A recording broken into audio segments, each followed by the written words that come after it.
से गांव में मोहन नाम का एक लड़का रहता था। उसके माता पिता का निधन बचपन में ही हो गया था, जिससे वह बिल्कुल अकेला पड़ गया था। उसके पास कोई सहारा नहीं था और न ही कोई संपत्ति। वह एक छोटी सी झोपड़ी में किसी तरह अपना जीवन बिता रहा था। गांव के मुखिया रामलाल एक बहुत ही नेक और दयालु व्यक्ति थे। उन्होंने मोहन की स्थिति देखकर उसकी मदद की और उसे अपने यहाँ काम पर रख लिया। रहने के लिए उन्होंने मोहन को एक अलग झोपड़ी भी दे दी। समय के साथ मोहन बड़ा हुआ और आज भी मुखिया के पास ही काम करता था। मुखिया को उस पर पूरा भरोसा था। एक दिन मुखिया ने मोहन से कहा, मोहन, अब तुम विवाह क्यों नहीं कर लेते? तुम्हारी उम्र हो चुकी है। जब तुम्हारी पत्नी आएगी तो वह तुम्हारे कामों का कुछ हिस्सा संभाल लेगी, घर की देखभाल करेगी और तुम्हारे खाने पीने का भी ध्यान रखेगी। मेरी उम्र भी बढ़ने लगी है और मुझे नहीं पता कब ईश्वर का बुलावा आ जाए। मुझे यह चाहिए कि तुम्हारी शादी मेरे जीवन काल में हो जाए, ताकि मैं तुम्हारे भविष्य को लेकर शांतिपूर्वक रह सकूं। मुखिया जी, आप ऐसी बातें क्यों करते हैं? आपको भी मेरी तरह उम्र बढ़ रही है। आपके सिवा यहाँ मेरा कोई नहीं है। आपने हमेशा मुझे अपना प्यार दिया है, जैसे माता पिता देते हैं। आपके द्वारा किए गए इस उपकार को मैं कभी नहीं चुका सकता। उपकार की बातें छोड़ो मोहन, ये बताओ, क्या तुम शादी करना चाहते हो? लड़की का चुनाव मैं करूं या तुमने किसी को पसंद किया है? नहीं मुखिया जी, मेरी नजर में कोई लड़की नहीं है। जो भी आप ठीक समझे वही कीजिए। मुझे आप पर पूरा भरोसा है। आप मेरे लिए भगवान के समान हैं। आप जो भी फैसला लेंगे वो मेरे अच्छे के लिए ही होगा। अब आप ही मेरे मार्गदर्शक हैं। मेरे ख्याल से तुम्हारे लिए एक बहुत ही अच्छी लड़की है। और हाँ, तुम शादी के खर्चे की चिंता मत करो, वो पूरी जिम्मेदारी मेरी होगी। आखिरकार मैंने तुम्हें पिता जैसा मान दिया है, तो मेरी बात माननी तो पड़ेगी। जी मालिक, जैसा आप उचित समझे। मुखिया का एक बेटा था अजय, जो ये सारी बातें सुन रहा था। गुस्से में वह तुरंत अपने पिता के पास गया और बोला, पिताजी, आप ये क्या कह रहे हैं? आपको क्या जरूरत है रहू की शादी का खर्च उठाने की? ये भूलिए मत कि वह हमारा सेवक है। सेवक से इतना जुड़ाव ठीक नहीं है, नहीं तो वह सिर पर चढ़ जाएगा। अगर आज आप उसकी शादी के लिए पैसे देंगे तो उसे आदत लग जाएगी। बचपन से लेकर अब तक वह हमारे पैसों पर ही जी रहा है और अब आप उसकी शादी भी करवा रहे हैं। क्या आपने उसका जिम्मा उठा लिया है? जबान संभाल के बात करो आदित्य। वो मेरा नौकर नहीं, मेरे बेटे की तरह है और ये मेरी संपत्ति है। मैं जो चाहूं वो करूंगा। तुम मुझे मत सिखाओ कि मुझे क्या करना चाहिए और क्या नहीं, और ये मत भूलो कि मैं तुम्हारा बाप हूं। पिताजी, आप बिल्कुल गलत कर रहे हैं। मैं आपका बेटा हूं और वो कोई मोहन नहीं। आप मुझे उससे तुलना कर रहे हैं। मेरे सामने उसकी कोई अहमियत नहीं है। उसकी मासूम शक्ल के जाल में मत आइए। सारे गरीब लोग वैसे ही होते हैं। एक दिन आपको खुद समझ में आ जाएगा कि अपना कौन है और पराया कौन। अपने और पराये की बात मत करो। मुझे बखूबी पता है कि कौन अपना है और कौन पराया। जब मैं बहुत बीमार था तब तुम्हारा अपनापन कहा था। वह मोहन ने मेरी कितनी सेवा की। दिन रात वो मेरी देखभाल में लगा रहा। आज मैं जिंदा हूं तो सिर्फ उसकी वजह से। तुमने तो मेरी एक बार भी खबर नहीं ली। तुम तो अपनी नशे की हालत में पड़े रहते थे। क्या मैं झूठ बोल रहा हूं? बोलो। और अब आकर मुझे अपने पराये की बातें सिखा रहे हो। निकल जाओ यहां से। लगता है उसने आप पर कोई काला जादू कर दिया है, तभी आप अपने बेटे से ज्यादा उस मामूली नौकर का समर्थन कर रहे हैं। और आपकी उम्र भी बढ़ने लगी है। इस उम्र में आदमी अक्सर गलत फैसले लेता है। एक काम करें, सारा हिसाब मुझे सौंप दीजिए, नहीं तो आप ऐसे ही सब कुछ लुटा देंगे और मेरे पास कुछ नहीं रहेगा। जब तक मैं जिंदा हूं तब तक तुम्हारे हाथ कुछ नहीं लगेगा। तुम्हारे हाथ में हिसाब किताब सौंपकर मैं अपनी प्रतिष्ठा नहीं गंवाना चाहता। मैंने अपनी मेहनत से ये पैसा कमाया है। समाज में मेरी इज्जत है और तुम उसे बर्बाद करना चाहते हो। अगर तुम्हें हिसाब चाहिए तो पहले उस लायक बनकर दिखाओ, फिर बात करेंगे। काश भगवान ने तुम्हारी जगह मुझे मोहन जैसा बेटा दिया होता। अजय गुस्से में वहां से चला जाता है। इस घटिया मोहन का कुछ करना पड़ेगा। ये मामूली नौकर मेरी जगह छीनने की कोशिश कर रहा है। उसकी तो बात ही छोड़ो, जब अपना ही सिक्का खोटा निकले तो क्या किया जाए। मेरा बाप होकर मेरी बजाय उस नीच का समर्थन कर रहा है। ये अपमान मैं कभी नहीं भुलाऊंगा। वक्त आने पर दोनों को कड़ा सबक सिखाऊंगा। कुछ ही समय बाद मुखिया मोहन की शादी सरला से करवा देते हैं, जिससे मोहन की जिंदगी में एक नई रोशनी आती है। अब मोहन का जीवन खुशहाल और संतुष्ट होता है और उसे एक सच्चे साथी का साथ मिल जाता है। में सरला, तुम्हारे आने से मेरी पूरी जिंदगी बदल गई है। अब तक मैं हर काम अकेले ही करता था, खाना बनाना, कपड़े धोना। अब सब तुम संभाल लेती हो और तुम्हारे आने से मेरा अकेलापन भी दूर हो गया। माता पिता बचपन में ही गुजर गए थे और फिर मुखिया ने ही मुझे सहारा दिया। उन्होंने मेरे लिए बहुत कुछ किया है, उनका एहसास मैं कभी नहीं चुका पाऊंगा। आज तुम मुझे मिली हो तो सिर्फ उनकी वजह से।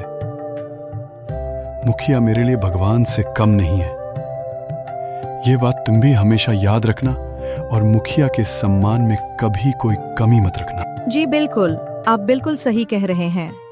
मुखिया दिल के बहुत अच्छे आदमी हैं। ऐसे ही कुछ दिन बीत जाते हैं। एक दिन अजय मुखिया से कहता है, सुनिए पिताजी, मुझे 40,000 रुपये चाहिए। तुम्हें इतने सारे पैसे किस लिए चाहिए? वो मैं आपको नहीं बता सकता, बस मुझे पैसे दे दीजिए। समझ गया।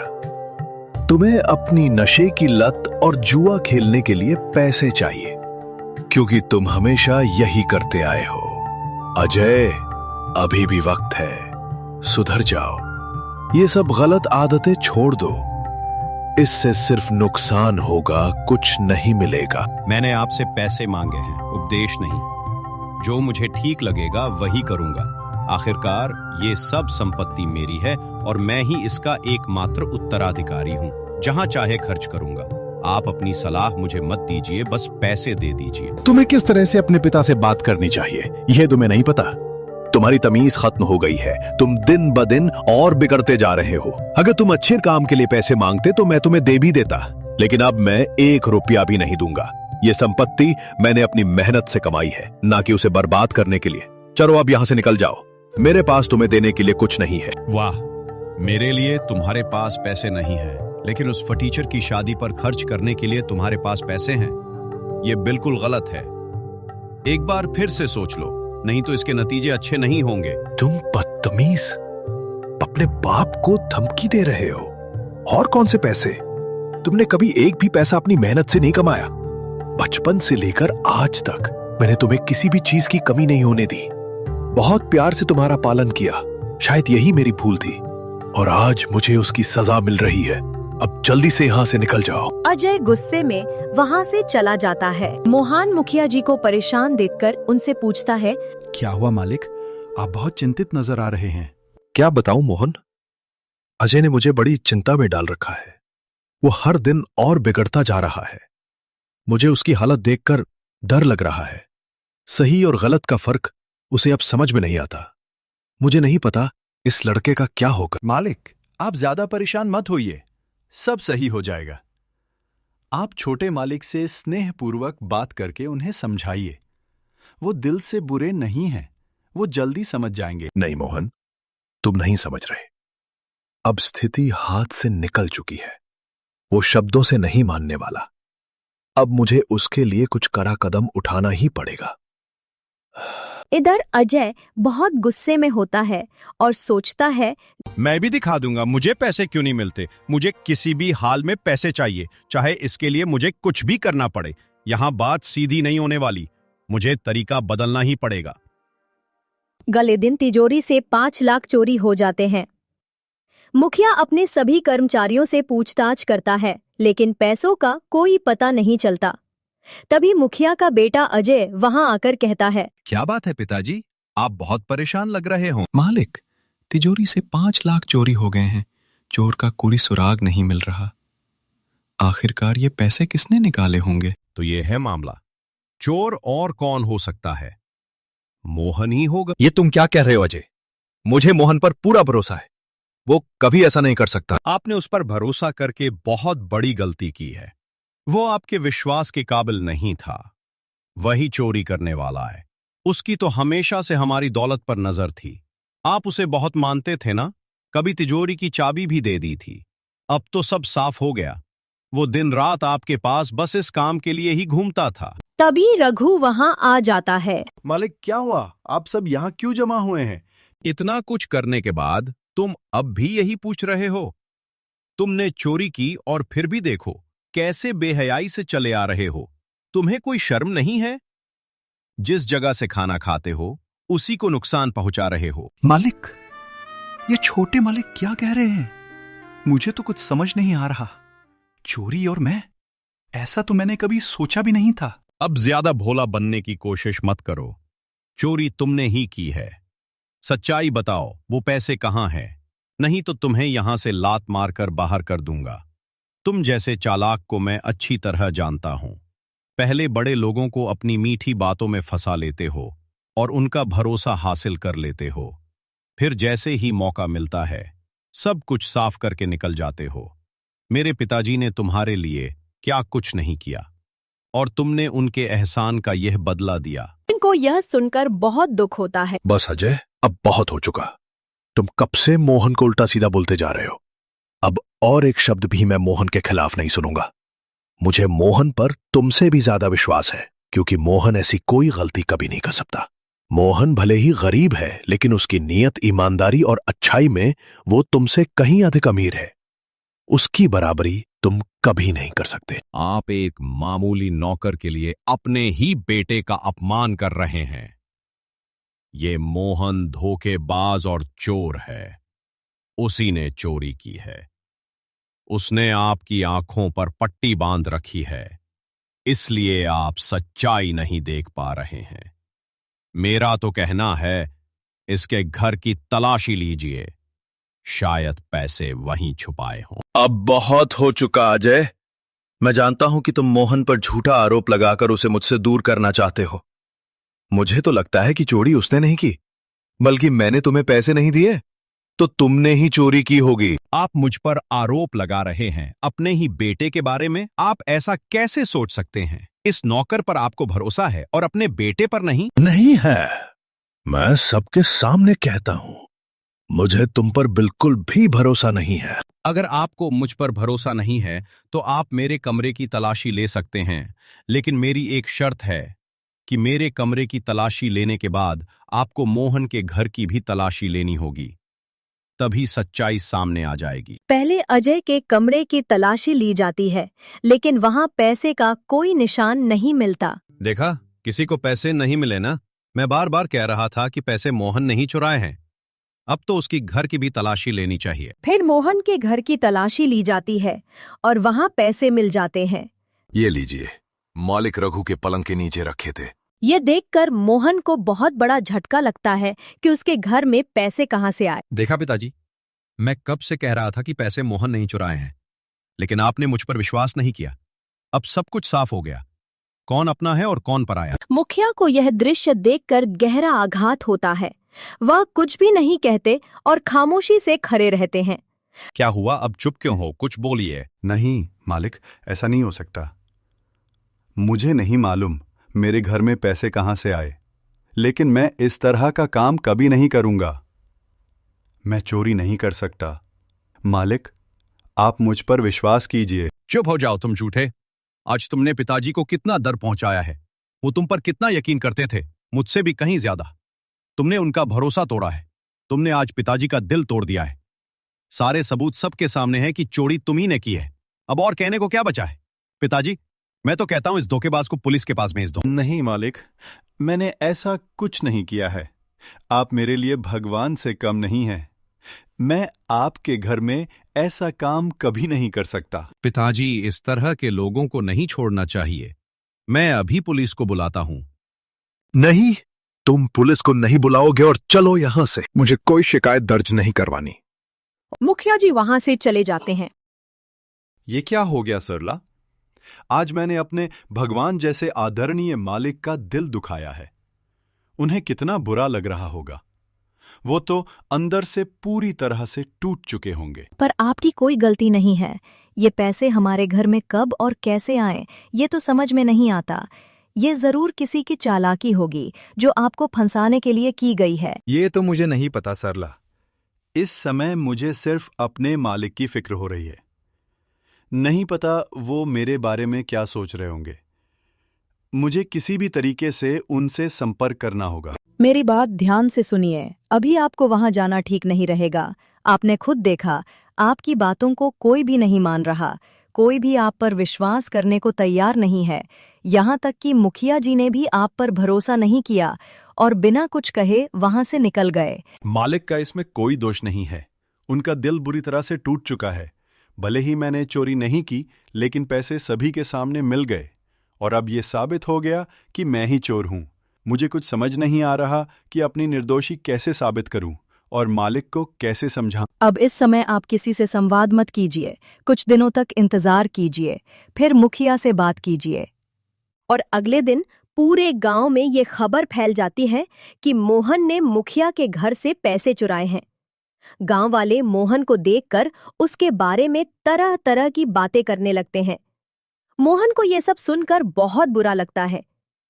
वो मुखिया जी की एक झलक पाने के लिए घंटों उनके घर के बाहर खड़ा रहता है, क्योंकि उस दिन से मुखिया जी ने बाहर निकलना बंद कर दिया था। कुछ दिन इसी तरह बीत जाते हैं। सुनिए जी, घर में खाने पीने का सामान खत्म होने वाला है। आटा बस 2 दिन का ही बचा है। आप और कितने दिन अपने मालिक के भरोसे बैठेंगे? मुझे लगता नहीं कि वो आपको काम पर वापस बुलाएंगे। आप कुछ और काम ढूंढ लीजिए, नहीं तो हमारे घर का गुजारा कैसे होगा? हमें भूखा रहना पड़ सकता है। तुमने मुझे पहले क्यों नहीं बताया कि घर का सामान खत्म हो गया है? अब ये बात क्यों बता रही हो? कैसे बताती? आप हमेशा परेशान रहते हैं, न ठीक से खाते हो न आराम से सोते हो। मेरी बात मानिए, उस चीज को भूल जाइए और आगे बढ़िए। मैं अभी गांव में कुछ काम ढूंढने जाता हूँ, शायद कहीं काम मिल जाए। फिर मोहन गांव की तरफ जाता है और एक व्यापारी से पूछता है, नमस्ते भाई साहब, मैं काम की तलाश में हूँ। मुझे बहुत आवश्यकता है। घर की हालत ठीक नहीं है। क्या आपके पास कोई काम मिल सकता है? आपकी बहुत कृपा होगी। तू वही ठग मोहन है ना, जिसने मुखिया के घर चोरी की थी? मेरे पास तेरे लिए कोई काम नहीं है। कौन जाने कल तू मेरी दुकान से कुछ ले उड़े। तुरंत यहां से भाग जा। मोहन को यह सुनकर गहरा कष्ट होता है। वो वहां से बिना कुछ कहे निकल जाता है। फिर एक दिन वो सेठ राघव के पास जाता है और काम के लिए अनुरोध करता है और सेठ उसे काम देने के लिए तैयार हो जाता है। ठीक है मोहन, तुम कल से आकर काम शुरू कर दो। वैसे भी काफी काम पेंडिंग है, मुझे कुछ लोगों की जरूरत है। आपका बहुत बहुत धन्यवाद सेठ जी। इसी बीच सेठ का भाई गंगाधर वहां आ जाता है। तुम क्या कर रहे हो? इसे काम पर रखना बिल्कुल गलत है। क्या तुम्हें नहीं पता इसके बारे में? अब अच्छाई की कोई कीमत नहीं रही। तुम इसे काम पर रखकर क्या साबित करने जा रहे हो? कल को यह तुम्हारी सारी संपत्ति ले जाएगा।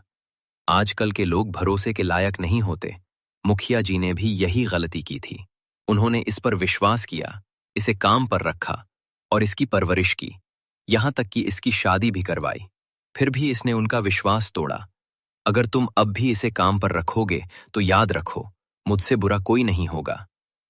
ठीक है भाई, मैं तुम्हें काम पर नहीं रखूंगा। मोहन, तुम जा सकते हो।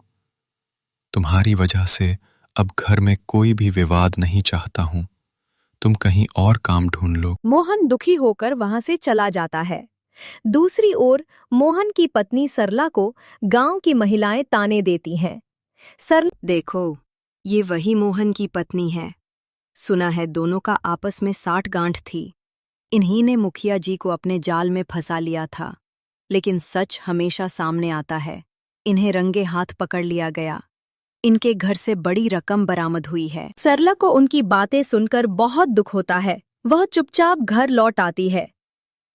घर पर आते ही वह मोहन से पूछती है, क्या हुआ जी? आप तो काम देखने गए थे ना, मिला क्या? नहीं सरला, मैं काम की तलाश में गया था, लेकिन वहां कुछ नहीं था। कल फिर से जाकर देखूंगा। और तुम तो बाजार से सब्जी लाने गई थी, लेकिन सब्जी कहीं नहीं दिख रही। क्या हुआ, तुमने सब्जी नहीं खरीदी? उस सब्जी के दाम तो आसमान छूने लगे हैं। दाम सुनते ही मैं वापस लौट आई। सोचा दाल और चावल बना लूंगी। वैसे भी हमारे पास ज्यादा पैसे नहीं हैं। फिर दोनों चुपचाप बैठ जाते हैं। सरला और मोहन एक दूसरे से लोगों के तानों की बात छुपाते हैं।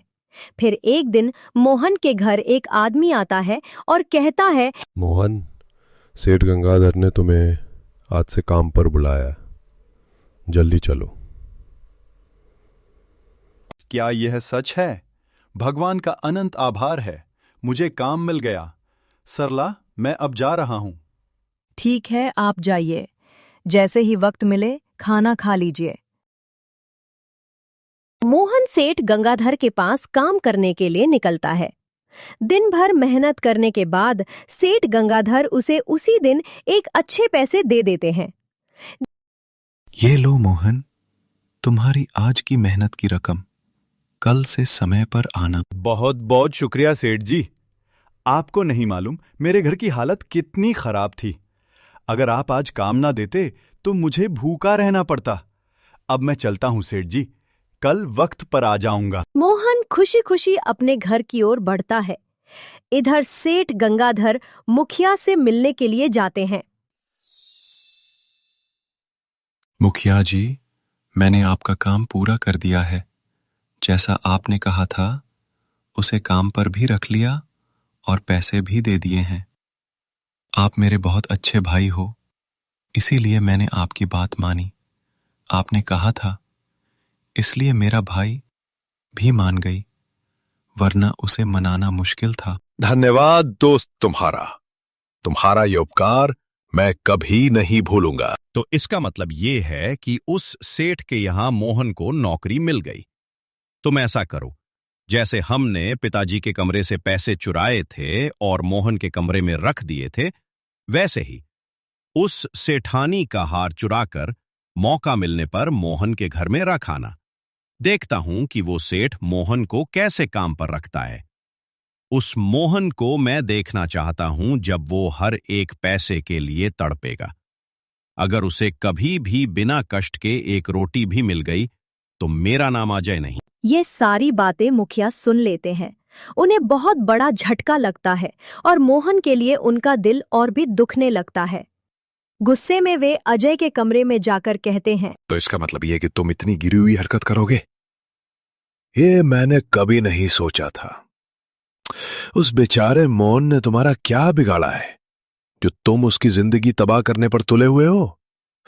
मुझे लगा था कि तुम सुधार गए हो, लेकिन मैं गलत था। तुम कभी भी नहीं बदलोगे।